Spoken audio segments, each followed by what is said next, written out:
So, dear Indiana Fever, do not, I repeat, do not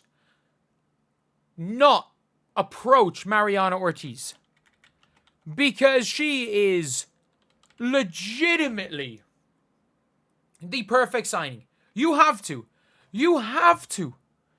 Like, she is somebody who is all EuroLeague third team. And when we talk about who the Indiana Fever need, what do the Indiana Fever need? High IQ, low ego. That is what we need. Probable MVP of Eurobasket, Mariana Ortiz.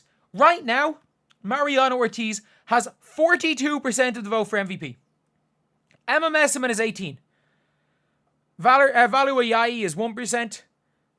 But if you're looking at this right now, Phoebish is 3, Geisel Soder is 2, Jan Delacidi is 9.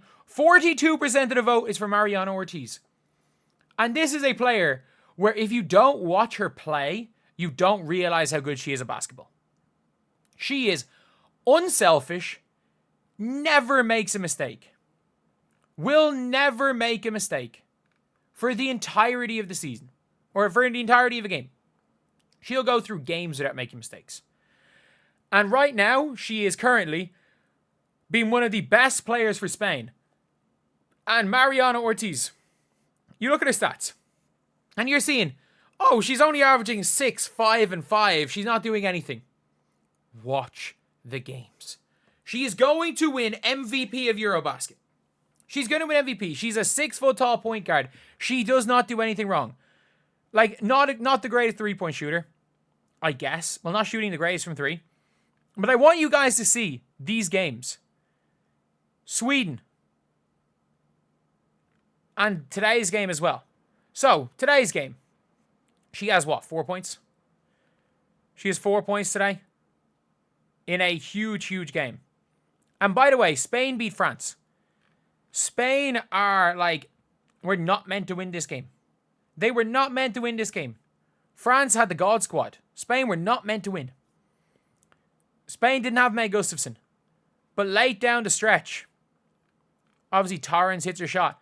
Ortiz, pull-up jump shot to give them a 1-point lead with 1:26 to go. Like, all around in the game, she's just been hitting huge shots. She's been hitting huge shots. 5 rebounds, 4 assists. And it's everything, how well the team plays with her on the floor. She is the perfect connective piece. Against Sweden, overtime game. Really close one. Late down the stretch, Mariana Ortiz. Tie game. 21 seconds to go. It's Ortiz that hits the basket. She barely scores in the game and then steps up. Against them, she had 6... She had... What did she have points-wise? 7? 7.6 rebounds in that game. And she just does all the little things. Obviously playing in a system where basketball is different. But she's a high enough IQ player that you could convince her.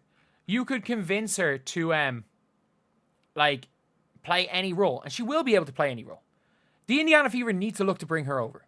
Because she is just too good at basketball. And she's going to, if she wants to come over to WNBA, now is the time to do it. She's going to do all the little things. She's going to come off the bench. She is a point guard, but she can play the 2. She can play the 3. Heck, you can play her at the 4 even at times because she's got a bit of the size for it. She's a good rebounder. And this team's small anyway. She plays with her head up. She plays unselfish basketball. And she's going to play defense. And I understand. You can make the argument the team has too many wings already. At this stage, I don't care about what the team has. Player for player. I don't care about what the team has.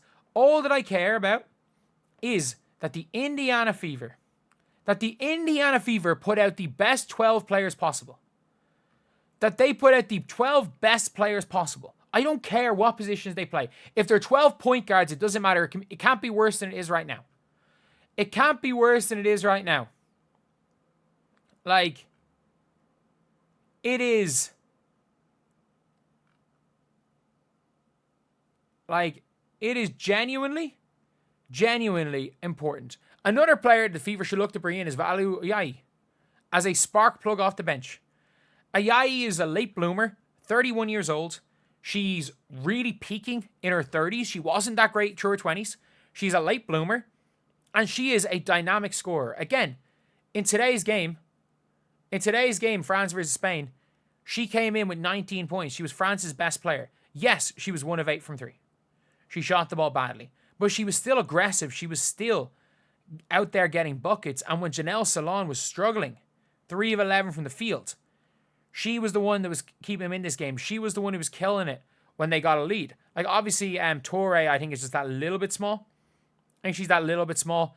She feel like, from watching them play, Ayayi seems to be the taller, more mobile player, the taller, more explosive player. Like, but at the end of the day, the Fever just have to bring in players. They have to, they have to. They have to just go. They have to go out there and just get the best players possible. They have to. Because realistically, this team does not have the talent. This team does not have the talent to win. And if you don't have the talent, you've got to find other ways. You have got to, you need a structure, you need a system. They don't have the system without Caitlin Clark. They don't have the talent to win games. They don't have the size to win games. You can either fix one of those two things, and they're not going to be able to fix their size this season. You can fix the talent issue. You can fix the IQ issue. Because let's be real, this team makes dumb mistakes constantly. This team makes dumb mistakes constantly. So you got to look at it like that. You have got to look at it in a way that they need to raise the IQ. They need to raise the ability of players. And Ortiz can run the show off the bench. Ari McDonald, as much as she is for effort, she's not really running the show that much in the half court. Ortiz can run the show in the half court. And you can play Ari McDonald as a backup to Kelsey Mitchell and as this elite and as this absolutely elite energy player. You can just bring on roadrunners. You can bring on McDonald. You can bring on Colson, whose job is to just put in effort. Because if you're not going to be tall, you got to at least be fast and aggressive. And in fairness, Colson can be when she's not playing major minutes. Ari McDonald is. But Ortiz is a better player than both of them. She's better at running the show.